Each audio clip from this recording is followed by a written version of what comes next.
സ്നേഹം അപ്പമായി മുറിയുന്നിതാ, ത്യാഗം സ്നേഹമായി മാറുന്നിതാ, സഹനങ്ങളാനന്ദമാകുന്നിതാ, നോവുകൾ മധുരമായി തീരുന്നിതാ.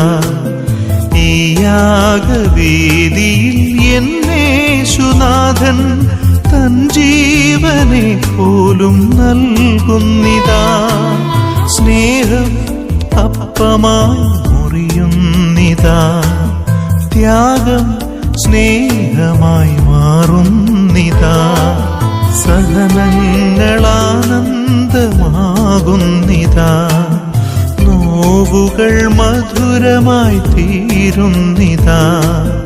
ഈ യാഗവേദിയിൽ എന്നേശുനാഥൻ